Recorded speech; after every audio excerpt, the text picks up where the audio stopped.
Excelente. E Cara, aí, tudo bem? tudo bem, graças a Deus. Como é que foi a Tive um correria aí? imprevisto no escritório, acabou tendo um probleminha. Peço desculpas aí a todos que estão assistindo pelo pequeno atraso. Cássio, como é de costume a gente iniciar as atividades aqui no CTC, eu vou ler um pequeno resumo do seu currículo, porque se eu fosse ler todo o seu currículo, ia uns 20 minutos. É muita Tá bom, coisa. Então eu faço essa pequena leitura e depois a gente começa a trabalhar as questões propriamente ditas, tudo bem? tá bom. Vamos lá. Cássio Rippel, tenente-coronel de infantaria, formado na Academia Militar das Agulhas Negras no ano de 1999, é atleta da CBT nas modalidades olímpicas desde os anos 2000. Atualmente ainda desenvolve atribuições na comissão de atletas da ISSF, casado, pai de 2 filhos. Eu vou falar um pouco das modalidades que você pratica, para depois a gente começar a trabalhar sobre elas. Tá bom. Modalidade ISSF, carabina 3 posições, carabina de ar comprimido, carabina deitado, sendo nessa campeão pan-americano e recordista pan-americano. Competições militares, as modalidades são 300 metros, fuzil standard, 3 por 29 e fuzil rápido militar. Estou correto? É isso mesmo? O fuzil standard é 3 por 20, então a gente atira nas três Ah, perfeito. posições, 20 tiros em cada uma, diferente do Olímpico, que é 3 por 40, e fuzil rápido militar. São só duas. Ah, são duas. Exatamente. Perfeito. Bom, Cássio, como eu disse, a sua história no tiro esportivo é muito rica, né? Se a gente for pegar, são 20 anos desde que você inaugura a atividade fora da Academia Militar nos anos 2000, estamos em 2020, são 20 anos de história para contar. Eu tentei Isso. fazer alguns recortes daquilo que eu consegui pesquisar na internet e até do bate-papo que nós tivemos pelo telefone, para trazer alguns pontos que eu acho que seriam interessantes. E no final, a gente vai trabalhar algumas perguntas do pessoal, que inclusive já mandaram várias, e provavelmente aqui ao longo do nosso bate-papo deve aparecer mais algumas. Tá bom. Vamos começar pelo clássico, né? Como que deu essa sua iniciação no tiro esportivo, né? Se puder falar um pouquinho como foi o seu primeiro contato, onde começou, até chegar no que a gente chegou hoje. Foi assim, tudo começou com entrar no Exército Brasileiro mesmo. Foi aqui hoje eu estou em Campinas, né? Eu moro em Campinas. Uhum. Na Escola Preparatória de Cadetes do Exército, o tiro está muito ligado à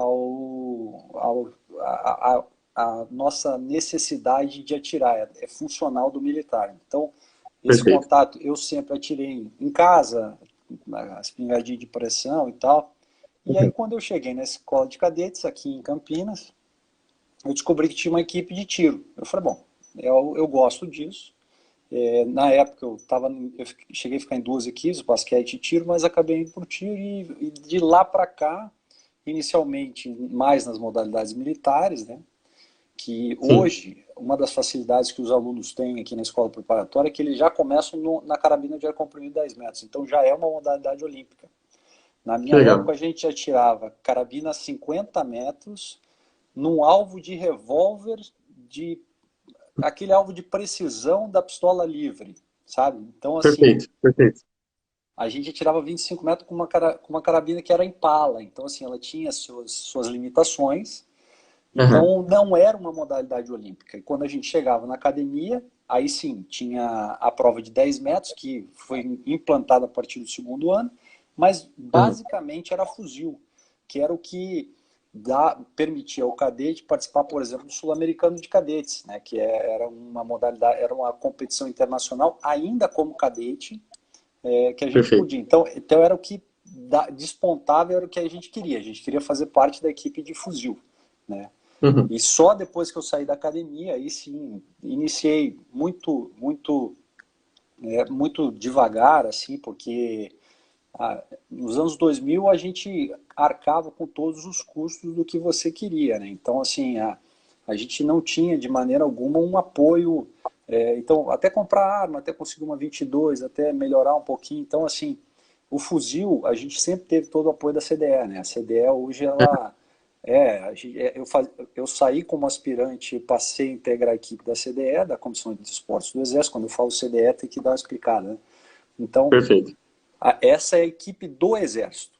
quem faz parte da equipe sim, do Exército, o cadete não pode fazer parte da equipe do Exército. A partir do momento que você está formado, você pode fazer parte da equipe do Exército. E aí a CDE realmente ela tinha todo o suporte para 300 metros e para a carabina olímpica eu comecei depois. Aí devagarinho, aí fui adquirindo material e tal. E efetivamente, tirando, acho que nas modalidades olímpicas, 2007 foi um momento que eu passei a me dedicar efetivamente, né? efetivamente, né? É, Até porque de 2000 a 2007, até por conta da CDE, a carga maior de treinamentos era para as provas militares, para né? as provas militares, é. A gente sempre tem, assim, dentro do calendário mundial, a gente tem um mundial militar, né? Que esse mundial militar, ele sempre é um foco da CDE. A gente, Sim. os integrantes da CDE, óbvio que é feito um campeonato brasileiro das Forças Armadas, então o Exército, Marinha e Aeronáutica a gente disputa, e na época 5 primeiros colocados, hoje 3, então foi se reduzindo, né, a quantidade Uhum. de atletas que integravam a equipe, a gente passava a integrar a equipe da CDMB, que é a Comissão Desportiva Militar do Brasil. Aí sim, aí é integrando o Brasil e representando o Brasil em várias competições fora, né? Maravilha. É a competição que o pessoal viu agora em 2010, que teve no Brasil, foram os Jogos Mundiais Sim, Militares, sim. os jogos ocorrem de 4 em 4 anos, e nos anos que não tem jogos, tem 3 Uhum. campeonatos militares normalmente. Perfeito. Aí, Que bom, no, então de 2000 a no 2000. final, no final das contas, 2007 foi um ponto de inflexão, principalmente por causa do Pan-Americano do Rio, né? Eu acho que ter um stand no nível que nós temos hoje no CMTE é muito importante. Perfeito. Eu acho que ele quebra muito paradigma, né? Você sabe que aquilo ali é igual o stand que foi feito em Londres, igual que você tem na China, em Pequim. Então, você Uhum. saber que aquilo ali é palpável é muito interessante. Desperta que a gente corra atrás disso, né? Perfeito. Bom, mas você chega em 2007, ainda que você comece a praticar as modalidades olímpicas nesse inteirinho entre 2000 e 2007, você fala que 2007 é um ponto de inflexão. Como que se deu essa aproximação? Como que foi esse start para você começar a se dedicar efetivamente para as modalidades olímpicas? Foi um Hoje, assim, convite ou você viu uma oportunidade? Como que foi? não, eu acho assim, foi um momento onde o grande diferencial, só dando uma explicada de maneira geral, entre as modalidades militares e a modalidade olímpica, é que uma é disputada a 300 metros com o fuzil standard. Então, o fuzil standard, obrigatoriamente, ele tem as mesmas medidas, as mesmas definições de uma carabina de ar, por exemplo. Então, é só para o pessoal ter Interessante. mais ou menos uma ideia. E o gatilho é 1,5 kg.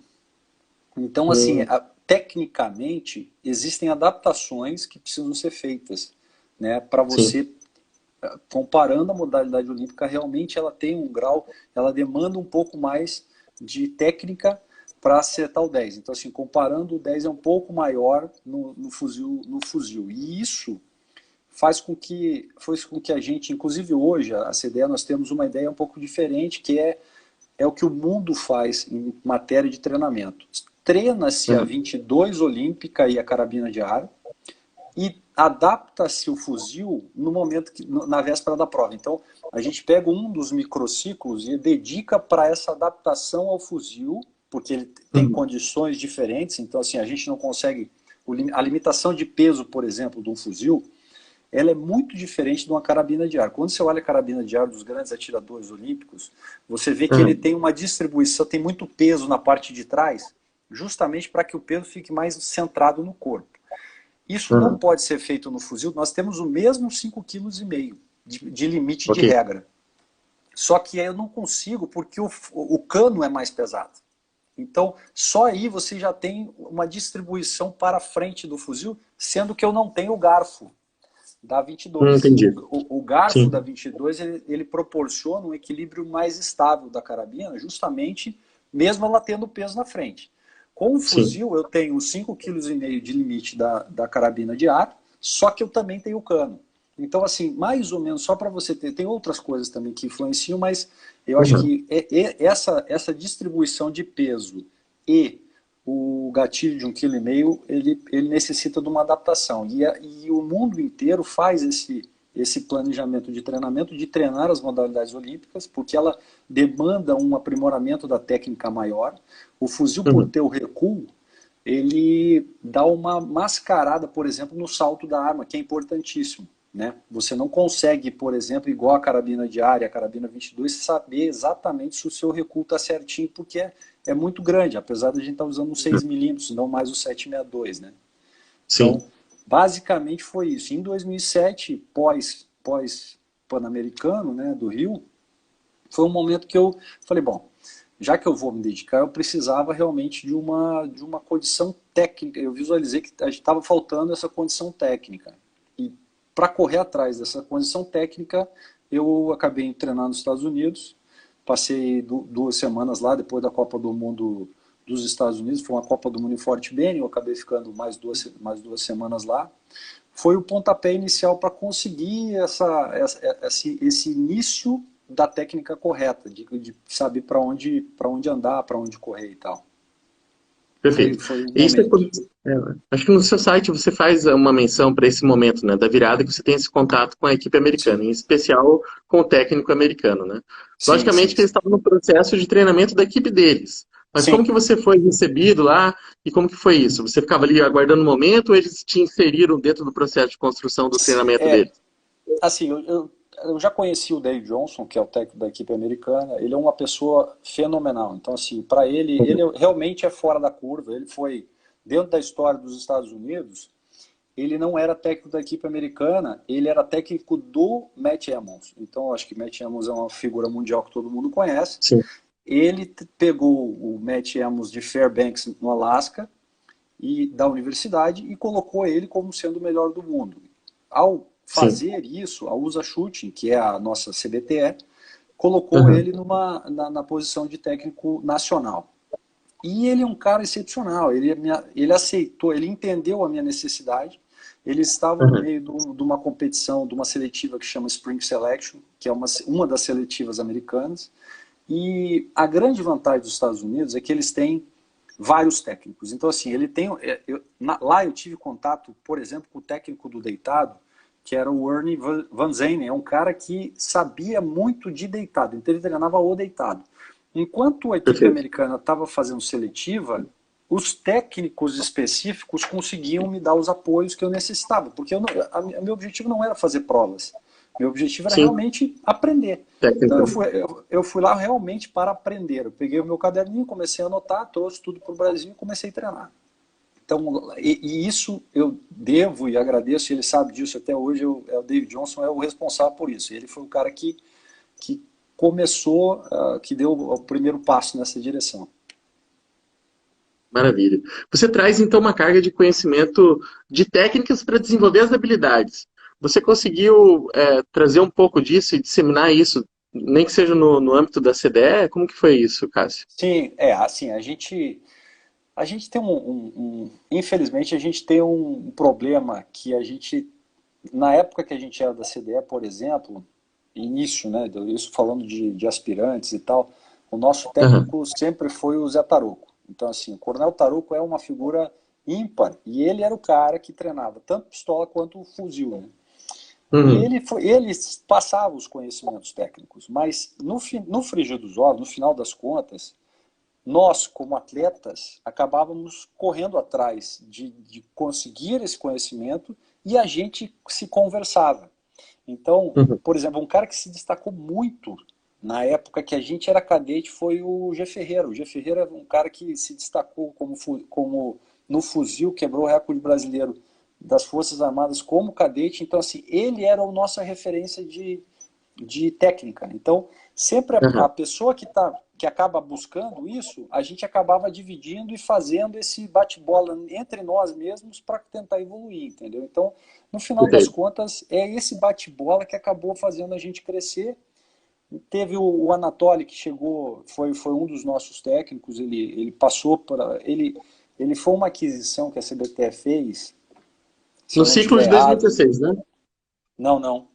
Ele é bem Não mais antes? antigo. Ele foi na se eu não estiver errado, foi 2005, 2006. Mas ele foi o seguinte, baseado na ideia da época, foi aceitado o Anatoly, sendo um técnico de pistola, ele tinha Uhum. conhecimento como técnico de pistola, para treinar também carabina. Então ele chegou como um Ok. técnico que conseguiria suprir as necessidades da carabina também. Então, Ó, o Iengo óbvio, falando aqui que foi 2005 mesmo. 2005. Obrigado, Obrigado, Ian. Iengo.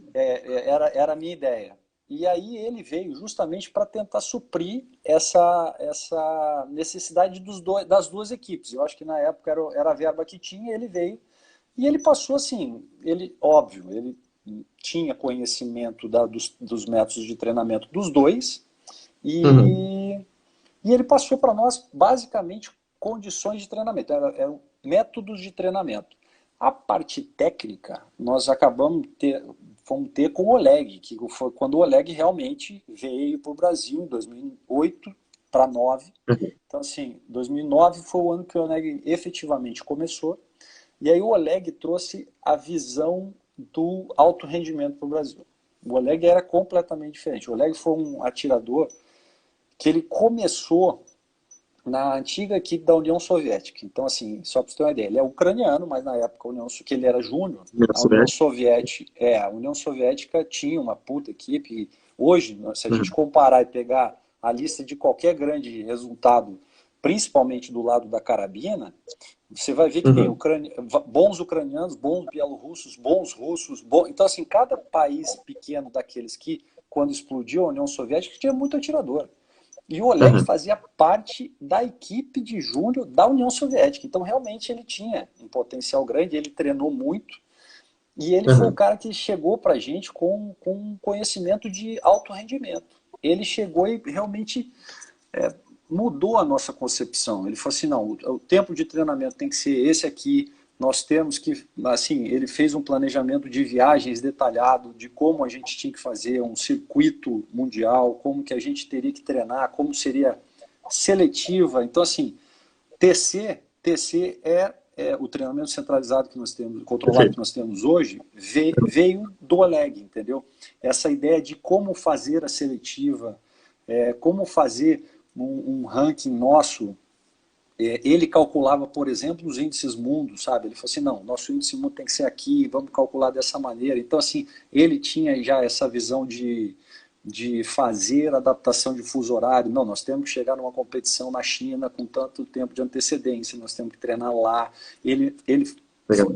batia muito nessa tecla, ele fazia questão de chegar com o camp training sempre antes de uma prova importante, porque ele, assim, é realmente qual é o objetivo da prova, sabe? Assim, então, você treinar Uhum. no fuso horário da prova, de uma prova grande, de uma prova internacional, por exemplo, a gente ir para a Coreia com 11 horas de fuso, você fala, ou você treina no stand da prova, se der certo, e óbvio que ele Uhum. tinha muitos contatos, ele ligava para a organização lá, ele conseguia o contato de um ou do outro, ou a gente fazia o camp training em outro lugar, se não na Coreia, no mesmo fuso horário, entendeu? Então, assim, isso Perfeito. foi muito importante, ele mudou a concepção. Então, o Oleg mudou Uhum. realmente e trouxe essa técnica mais aprimorada para a gente, sabe? Assim, de respiração, de como executar um disparo corretamente, sabe?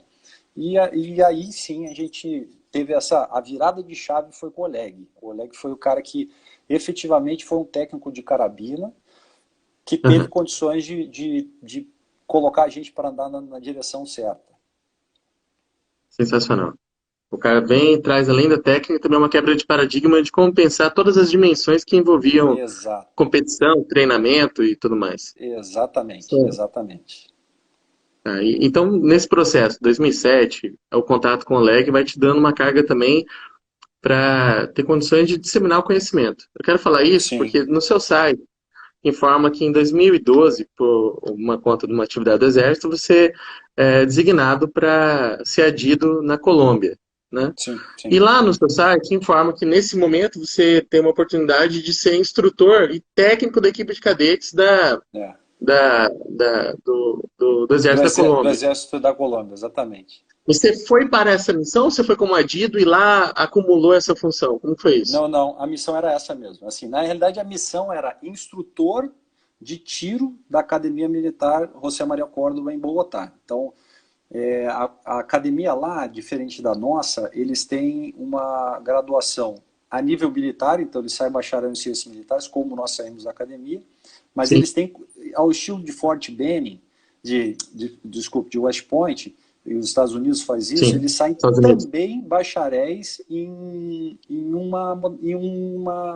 uma matéria civil. Então ele pode ser advogado, aí eles escolhem lá Ok. direito, ciência, e uma delas era educação física.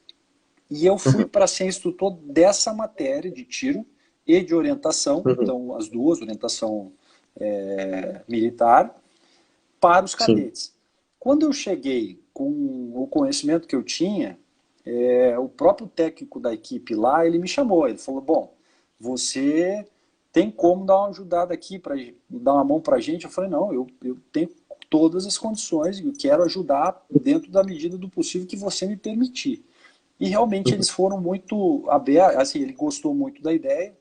O cadete lá, ele tem a mesma competição que nós temos na academia, então é mais ou menos uma navamaer, digamos assim, entre as academias sim. deles, mais a polícia, porque lá a polícia é considerada uma força armada, diferente da nossa.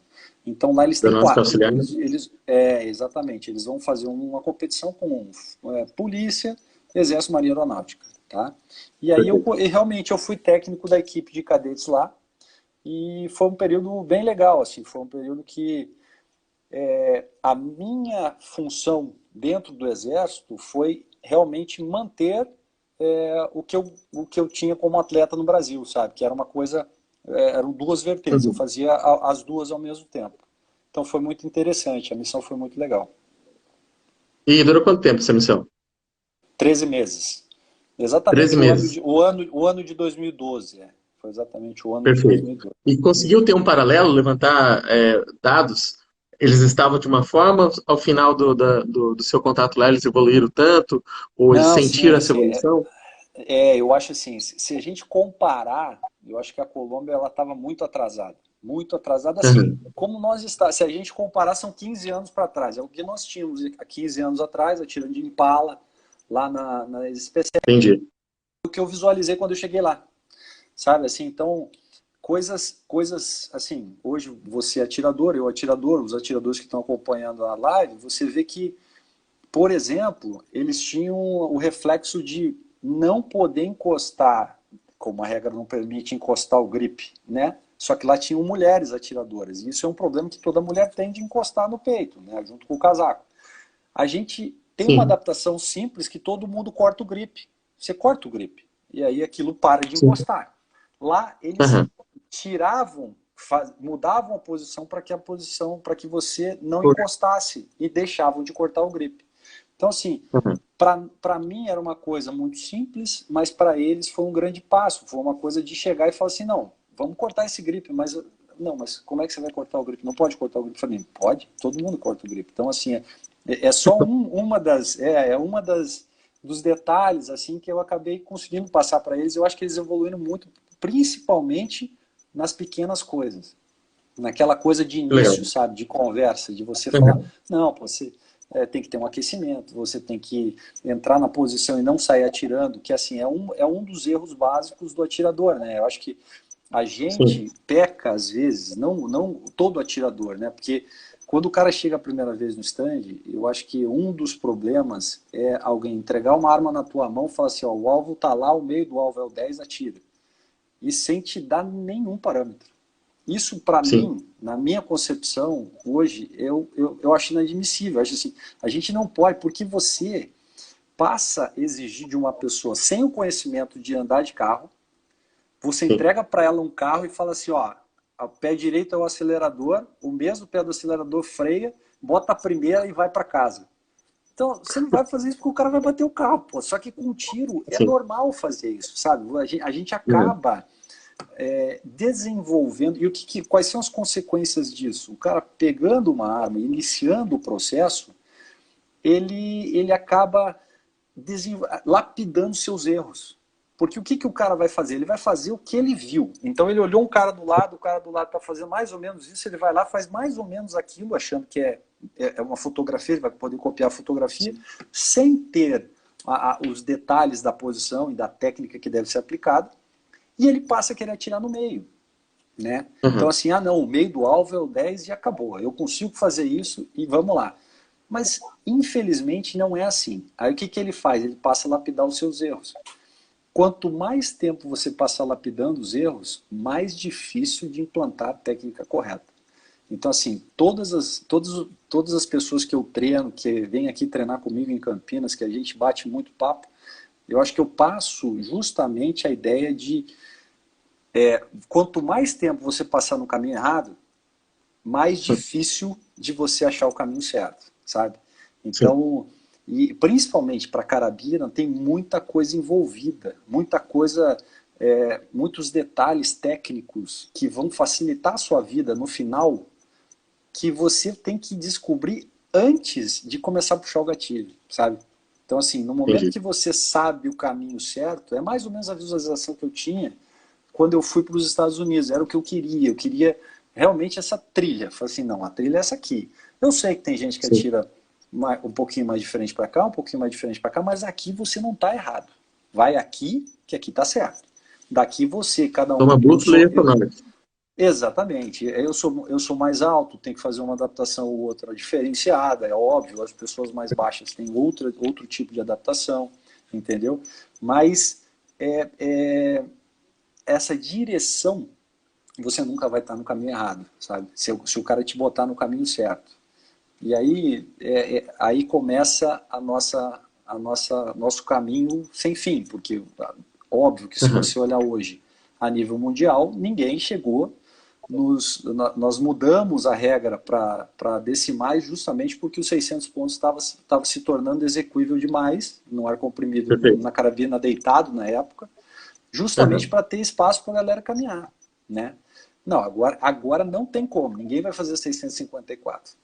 Por mais que a Uhum. pessoa queira, por mais que ela seja boa, ela não vai fazer, porque a condição técnica da arma com a munição não permite.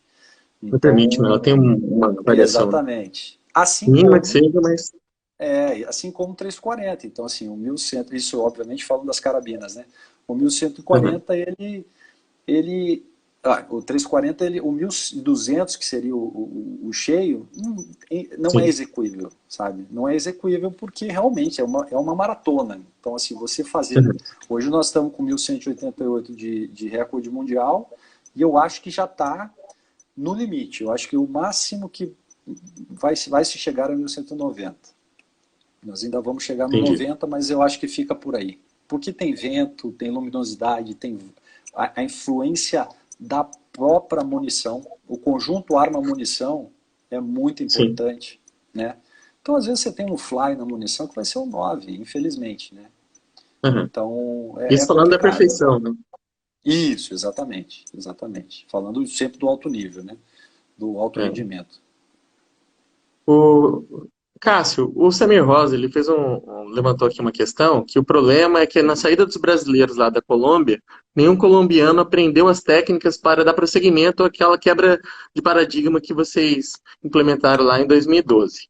Pegando esse gancho, você poderia falar um pouquinho da Colômbia, mas poderia falar também um pouquinho da saída do Oleg? Também aconteceu isso aqui no Brasil ou não? Houve um processo de preparação de pessoas para darem continuidade àquilo que o Oleg iniciou aqui? É assim, falando primeiro da Colômbia, a Colômbia, assim, eles são.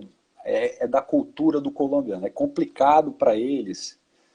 Eles sempre eles têm um ego muito grande. Então, eles gostam Sim, muito de dizer que eles são os melhores do mundo. Então, se você perguntar, eles são os melhores do mundo, entendeu?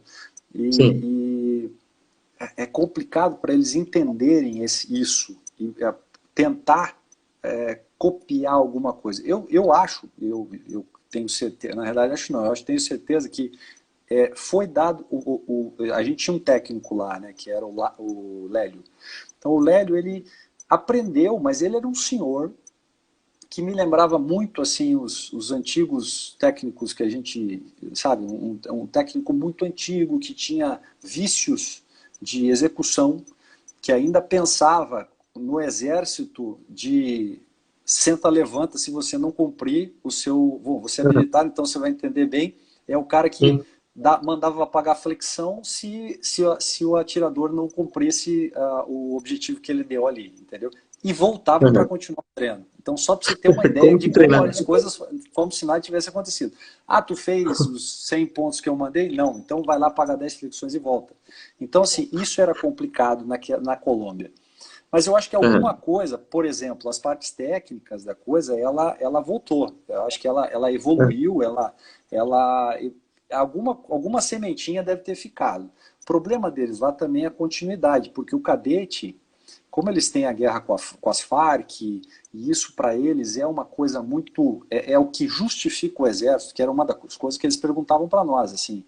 Tá, qual a finalidade do exército de vocês se vocês não têm as Farc? Então, nós temos as Farc, nós precisamos de um exército. Então, assim, e na realidade não é assim, você tem que ter exército para estar preparado, você não tem, precisa estar na guerra para ter exército, você tem que Estratégico, estar, né?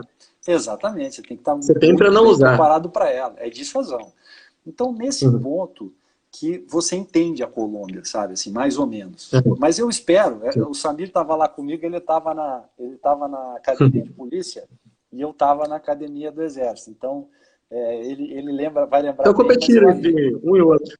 Os seus cadetes Exatamente. competiram contra os cadetes dele. Exatamente. Mas eu acho que alguma coisinha ficou, Samir. Alguma semente acho que deve ter vingado. E falando Uhum. do o Oleg, assim, ele tinha. Falando da parte técnica mesmo, o Oleg, como eu falei, tem várias maneiras de fazer a coisa certa. O Oleg em si, ele tinha uma, uma, uma maneira de fazer, que era a maneira que ele trouxe da antiga União Soviética. Então, o Wagner está aí, não vai me deixar mentir sozinho, ele tinha a sua maneira de fazer. Ele chegava, aplicava aquela técnica e falava assim, não, você faz assim, assim, assim, assim, assim, e se der certo, excelente. Se não der certo, ele falava exatamente a mesma coisa de novo. Não, faz assim, assim, assim, assim.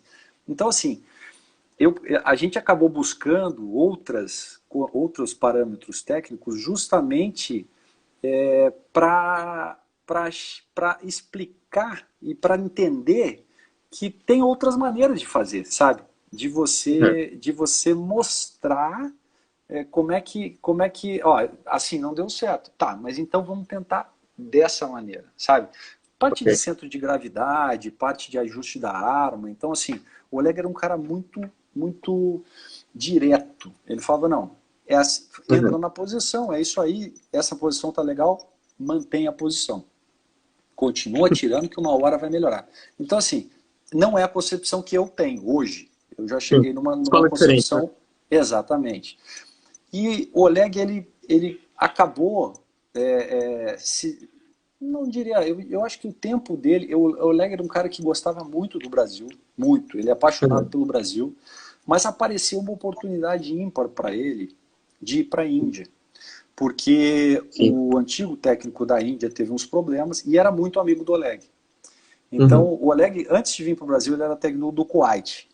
E o pessoal do Kuwait estava sempre namorando ele, queria que ele voltasse para o Kuwait. Nós fomos, inclusive, para fazer competições no Kuwait. O Sheik falava com ele. Então, assim, ele queria realmente que o Oleg voltava, mas o Oleg não gostava do Kuwait. Ele falou, não, não quero. É, exatamente. Ele falou assim, eu não Imagina quero. comparar o Kuwait com o Brasil. Então, ele falou, não quero morar no deserto. E aí ele realmente não queria voltar. E aí ele pedia um valor astronômico para o Sheik falar, não, mas aí é demais. Então, assim, ele não queria dizer não, mas ele botava um Uhum. sarrafo muito alto que se o Sheik aceitasse, ele iria. Aí ele Mas ia na se Índia, sujeitar. exatamente, mas na Índia, tem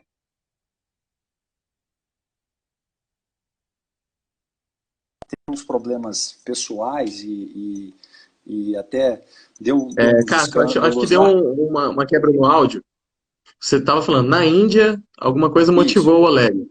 Na Índia, o antigo técnico da Índia, ele era muito amigo do Oleg, também russo, e ele teve uns problemas particulares lá de caráter Aham. pessoal dele e ficou impraticável a relação dele com a federação, que é a NRAI lá, né, que é a National Rifle Association of India. Então, ele acabou saindo. Só que ele chegou pro Oleg, na época, eu lembro que o Oleg já estava nesse namoro há muito tempo, A gente que estava mais junto com ele, que era eu, Wagner, Lyon, a gente entendeu isso porque ele estava constante em negociação com eles, mas Aham. ele foi muito correto porque ele falou assim, não, eu vou até a Olimpíada. Então, assim, ele assumiu, né, ele falou, não, a Olimpíada do Brasil, eu vou até o final da Olimpíada. E no momento que acabou a Olimpíada, ele realmente rescindiu o contrato, falou, ó, eu vou, aí eu já tenho uma outra proposta. Deu 2 semanas ele estava na Índia. Então, Perfeito. foi bem, assim, nós continuamos o contato com o Oleg, nós temos muito contato com ele, imagina, se a gente contar o tempo todo, deu quase 7 anos. O Oleg só não fala, ele entende tudo de português, só não quer falar. Então, mas ele aprendeu aqui no Brasil a ser carioca quase, porque ele morava no Rio de Janeiro o tempo todo, a gente Aham. brinca que ele é carioca. E assim, É. essa foi a passagem do Oleg. No momento que o Oleg saiu, respondendo a tua pergunta, não houve continuidade. Realmente Uhum. não houve continuidade nenhuma. Na época, eu já tinha um contato muito bom com o Farnick, o Thomas Farnick, ele é um cara excepcional. Eu acho que assim, ó, falando de... Ele seria realmente o nosso próximo passo. Ele era o Aham. cara que tinha as ferramentas técnicas que o Fanuc, que o Oleg não tinha. Então o Fanuc ele tinha essas ferramentas técnicas capazes de chegar e dizer assim, vamos, Entendi. já que aqui não está dando, tenta aqui, sabe? É isso que ele era técnico do Japão. A caixa de O, ferramenta dele era um pouquinho mais completa. exatamente. Ele tinha. E ele foi recordista mundial, ele foi medalhista olímpico. Então, assim, ele tinha realmente. As conquistas dele o credenciavam para que ele continuasse essa escalada do Oleg tecnicamente. Mas ele. Aí, e por vários problemas, a gente sabe que o próprio Comitê Olímpico Brasileiro ele teve uma.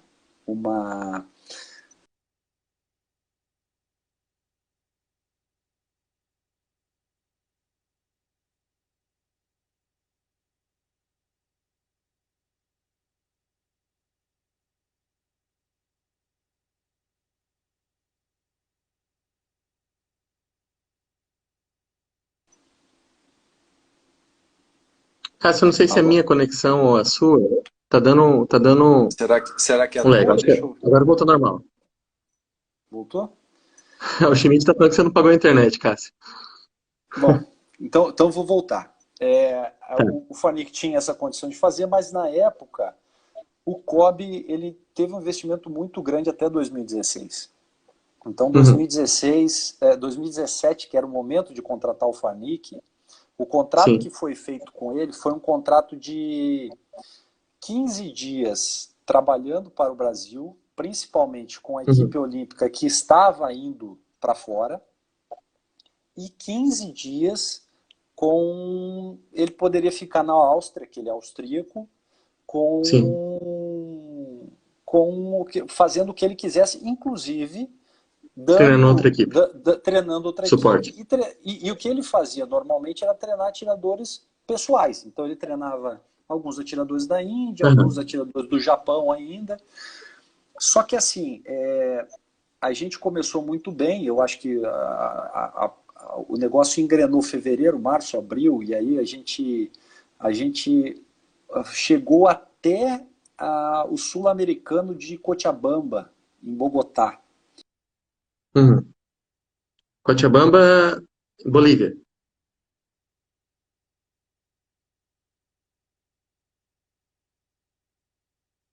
Esperar a conexão voltar aqui.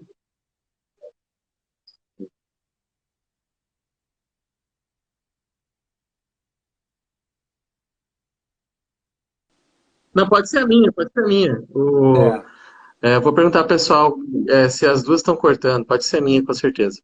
deixa eu fazer o seguinte, deixa eu dar um oi pro Chimitão, senão ele falou que vai embora. Fala, Chimitão, fica aí. O Iengo também trouxe um monte de coisa bacana aqui, só que aí você está falando e está tão interessante que eu também não tenho experiência de conduzir isso. Eu falo, como que eu vou introduzir a fala do Iengo aqui? Mas tá beleza. Não, então assim, não foi dada continuidade e infelizmente a gente acabou perdendo o Farnick. Então, assim, hoje o Entendi. Farnick já está treinando outra modalidade. Ele chegou, ele veio para o Brasil, teve um bom contato com o Bichara, que na época ainda era o diretor de alto rendimento do Comitê Olímpico Brasileiro, e Uhum. ele, que ainda está hoje no COB, claro, mas o acerto foi esse. Então, a gente não teve como, não por nossa parte, era o que nós podíamos fazer. Ele recebia 15 dias e acompanhava basicamente fora do Brasil, porque era o momento que a gente tinha mais necessidade, eram Copas do Mundo, e a gente normalmente já marcava o camp training, ele fazia o camp training e fazia o, a Copa do Mundo. Então ele cobria todo o período. Só que para ele ficou ruim, porque o Entendi. valor, assim, é óbvio, isso é dinheiro, né? Infelizmente ele Uhum. preferia ter um contrato fixo, e quando ele entendeu que o contrato do COB era eu só te pago no momento que eu trabalho, Uhum. ele ficou 2 meses sem receber, aí ele esse problema, aí o COB falou, não, mas não teve competição. Eu falei, bom, então vamos trazer ele para cá, vamos botar ele para trabalhar. Aí que Uhum. apareceu a restrição orçamentária. Então, e Entendi. devido à restrição orçamentária, a gente acabou perdendo o Farnic. Era uma Uhum. possibilidade de continuar, mas eu acho que muita gente teve contato com ele. Eu vi que a Giovana, até na live dela, ela comentou que quando a gente foi para Uhum.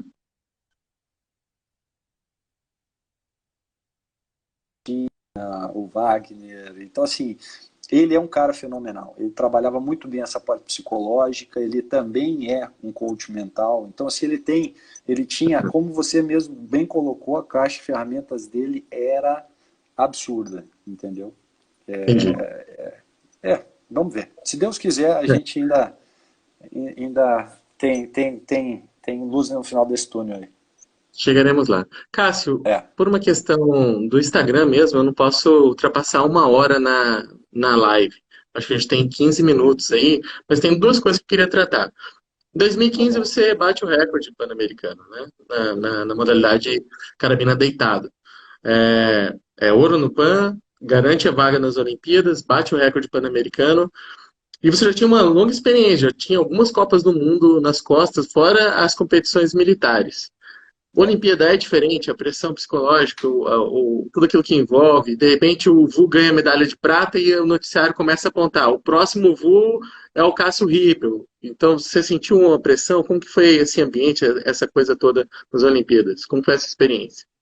Eu acho assim, como você mesmo colocou, as Copas do Mundo, elas acabaram. Eu acho que a pós-Colômbia, 13, 14, 15, foram anos muito bons. Assim, foram anos que eu consegui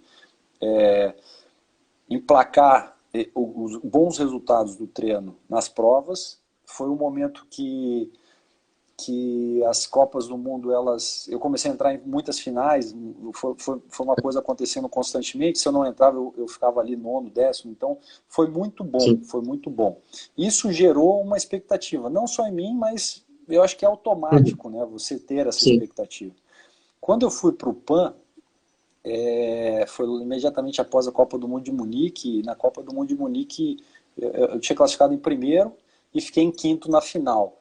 E Uhum. eu falei, bom, agora é o momento. Tinha uma vaga, uma cota place, só o Uhum. primeiro ganhava. Eu fui muito bem na prova. E assim, baseado em todas as finais que eu entrei em final de Copa do Mundo, comento isso, converso muito com os atiradores, eu falo assim, ó, todo mundo fica nervoso, todo mundo. Daí eu cito o Debevec, que é um grande amigo que eu tenho, da Eslovênia, ele Uhum. falava o seguinte, cara, não tem como você se preparar para uma Olimpíada ou para uma grande competição. Você sempre vai ficar nervoso. A diferença é que a técnica que você treinou, ela vai estar muito bem treinada para você estar nervoso ou não. Então o resultado, ele vai ser o mesmo, sabe? Entendi. Então assim, não vai ter essa você vai estar nervoso, o coração vai estar pulsando no seu pescoço, mas o resultado vai ser o mesmo. Porque você treinou aquilo tanto que a sua técnica vai suplantar o seu nervosismo, entendeu? Então, Entendi. nesse ponto que o PAN eu tava realmente assim, eu senti um nervosismo ao extremo, mas eu consegui aplicar a técnica. E o ano da Perfeito. Olimpíada, 2016, foi justamente o ano que eu tive problemas técnicos. Eu quebrei duas armas, assim, as armas quebraram. O Blaker ele tinha Uhum. alguns problemas técnicos, ele sabia disso porque ele trocou as armas de imediato. Então, assim, Uhum. eu tive duas armas quebradas. Aí a troca da arma ela implica em troca de munição, você fazer o teste de novo, entendeu? Então, Novo lote e tal. assim, exatamente. Então, assim, e aquilo a Olimpíada é uma reta final. É uma reta final que realmente você tem que estar na ascendente com tudo funcionando, o motor tem que estar engrenado, Uhum. azeitado, para que você faça o seu resultado, sabe? Então, assim, eu acho que foi um momento que eu tive altos e baixos, não era momento para ter alto e baixo. Então, Entendi. eu cheguei. E aí, ao chegar na Olimpíada, é óbvio que você se cobra para fazer o seu melhor resultado. E eu fui a sequência da Olimpíada, da minha prova, foi muito boa. Eu gostei da minha prova, só que eu me perdi no tempo. Então, assim, como estava ventando muito, eu acabei perdendo tempo. Quando eu cantou, faltam 10 minutos, eu tinha 15 tiros para dar. E aí estava Caramba. sacramentado. Quando, Uhum. com vento, sem vento, ok. Dar 15 Uhum. tiros é muito rápido, você consegue Sim. tranquilamente. Mas com vento, aí eu perdi tiros preciosos que eu não poderia perder. E aí acabou. Então, mas a pressão é muito maior. Assim, e principalmente, já citando o que o Vu falou, não é uma pressão de alguém ou da arquibancada, não, é a pressão de tudo. É a pressão de você estar na vila e todo mundo está em cima, de você estar no jornal o tempo todo, de você, das pessoas quererem esse assédio. E, assim, a gente não pode. A gente tem que entender como atleta. Eu acho, não, é normal, o cara tá ali, a gente Uhum. acaba sendo. Eles estão indo para ver a gente. Então a gente tem que participar. Eu acho que esse não foi o problema. O nervosismo existe, o nervosismo sempre vai existir. Eu estava Entendi. treinado, mas os altos e baixos daquele ano não me propiciaram ter a constância da técnica que eu precisava na Olimpíada. Acho que foi isso, A conjuntura basicamente. acabou não sendo favorável, né? Duas armas Não deu quebradas. certo, exatamente.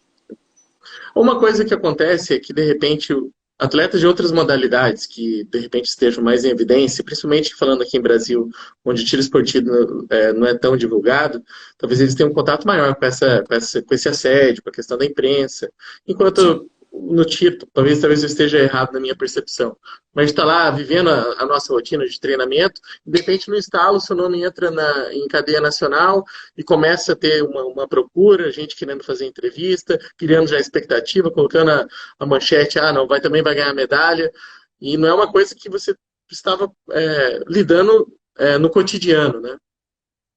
E de repente aparece do nada. Imagino que isso causa algum tipo de estresse também, mesmo que você tenha explicado que se você tiver treinado, isso não vai ser um problema, né?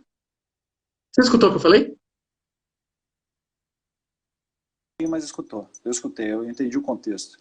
Eu acho o seguinte, a Olimpíada em si sempre vai ser diferente, mas assim como Uhum, foi o Pan-Americano, né? Então eu acho que perfeito. o nosso assédio, ele começou no Pan-Americano. Então, assim, no momento que a gente ganhou o Pan-Americano, a gente voltou do Pan-Americano com 4 ouros e uma prata. Então, assim, Uhum, dali em forte, diante, a gente estava em evidência. carimbado na chancela que a gente estava em evidência, sabe? O Uhum, Pan-Americano de Toronto foi muito bom. Então, assim, essas 4 medalhas de ouro, elas tiraram, assim, botou o tiro nos holofotes que a gente precisava. Eu acho que é importantíssimo sim. isso. E a gente, de maneira geral, a gente tem que aprender a lidar com isso. Então, assim, não é isso que vai fazer o programa. De novo, né? Eu trago uma Uhum, coisa da época entendi. que eu fui para os Estados Unidos. O americano ele fala o seguinte: tem duas maneiras de você atirar. Então, e todo atirador entende isso, porque tem um dia que você chega no stand e você vai tem uma sequência que nada dá errado. Eles chamam isso de automático.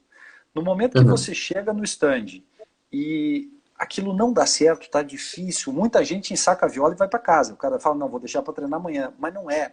O americano chama de manual.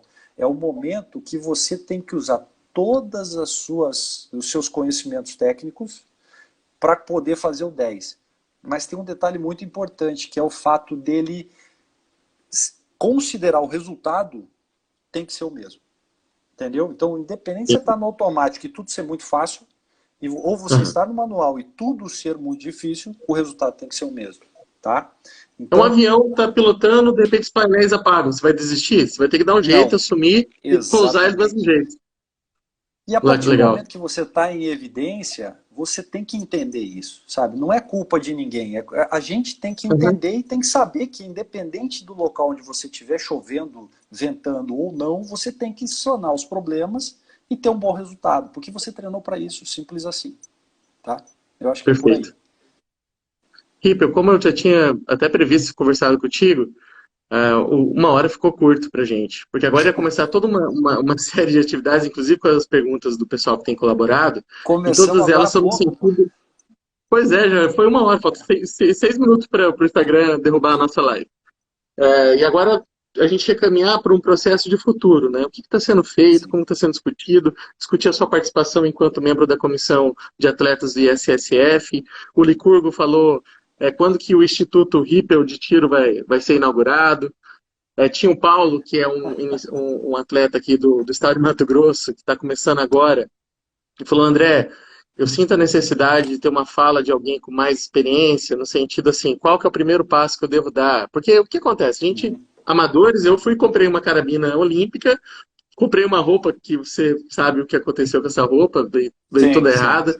E aí a gente Uhum. vai para o stand e começa, lapidando o erro, né? Como você O estava falando. erro, Mas tudo exatamente. agora, eu acho que teria pelo menos mais uma hora para a gente falar do futuro da modalidade, o que pode ser feito para o Brasil caminhar passos largos. A gente vai ter que Eu marcar uma acho que outra sim. live, cara. Marca uma segunda live.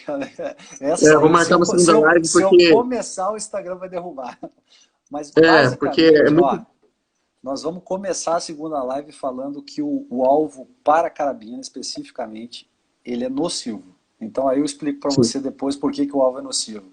Então, perfeito. é um conceito que a gente tem que ter, entendeu? Uhum, Assim, é você saber a técnica e aplicar a técnica. É a técnica que tem que te dar o 10. Não é perfeito. o querer. Não é o querer que tem que te dar o 10.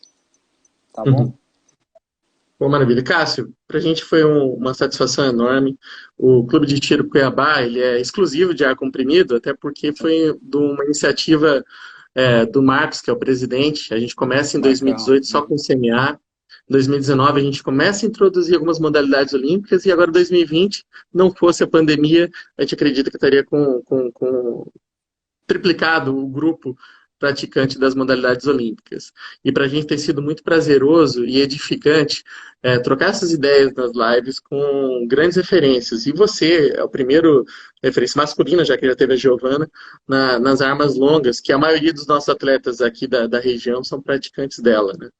E isso é muito importante. Primeiro, para difundir o nosso esporte, para quebrar alguns mitos, né, alguns conceitos Sim. pré-concebidos, e principalmente para nos permitir contato com pessoas que nos permitam crescer, né? A gente tem alguma literatura disponível na internet, mas isso ainda é muito pouco, né? A gente é meio carente. O Sim. brasileiro precisa de um contato de fato para falar, ó, não pegar na mão, mas o norte é aqui. Você tem uma região para caminhar e vocês têm sido importante e para a gente foi um prazer enorme, uma satisfação muito grande. E já vamos marcar a próxima, porque eu preciso falar desse segundo Não, momento, né? não, e assim, o prazer é meu. Eu gosto de falar disso. As pessoas, e assim, eu considero que todas as pessoas que me conhecem ou que me vê no stand, venham falar. Eu acho que o negócio é começar a conversar. É óbvio que muita Perfeito, gente fica receoso pelo início por exemplo, às vezes está numa competição e tal, mas pós-competição o negócio é bater papo, é a gente começar e falar do procedimento correto. Se a gente não perfeito. tiver o conhecimento do procedimento correto, não tem como fazer o 10, a não ser e é na vontade que a gente desenvolve os erros, sabe? Não é o querer Sim, sim. fazer o 10 que vai me dar o 10. É a técnica Perfeito. correta que vai me dar o 10. Como é que estamos de tempo aí? Maravilha. Apertado? Falta 2 minutos. Falta 2 minutos. Pode fazer o Tá bom. fechamento. Pô, Não, Cássio, eu mais acho que uma vez, muito obrigado. foi um Já vou prazer, marcar a viu? segunda, Foi um já vou prazer. falar com o Marcos também. Adorei, Marca a adorei esse segunda que bate-papo. nós temos O tempo muita passou muito coisa para rápido. falar. Maravilha. E aí, agradecer o pessoal que acompanhou. Eu vi que muita gente interagiu. Eu vou anotar tudo que vocês falaram aí no bate-papo, mais as perguntas, para a gente começar a fala da próxima live, que talvez que seja a segunda, já abordando isso, para aí a gente avançar nesse processo. Cássio, muito Legal. obrigado. Mais uma vez, um O, abração e o, até a o próxima. prazer é Perdão, todo pode meu. falar. Estamos à disposição, viu? Que precisar, fala para o Marcão que eu gosto, é o que nós fazemos há muito tempo. E assim, eu gosto muito disso. Eu acho que o conhecimento ele advém realmente da prática correta. Então é por isso que Maravilha. a gente gosta de passar, eu gosto de conversar sobre isso, e eu acho que é interessante que as pessoas saibam a maneira correta, porque se você ficar no ensaio e erro, você fica no ensaio e erro a vida inteira e Você vai não ficar sai do lugar. perdido no erro, né? Exatamente. São muitas variáveis, Maravilha. principalmente para carabina. Tá bom? Maravilha. Um abraço, Cássio. Até Valeu, mais. forte abraço para todo mundo. Pessoal, obrigado por terem acompanhado aí. Eu sei que estava todo mundo atrasando um pouquinho no começo, mas deu tudo certo, tá bom?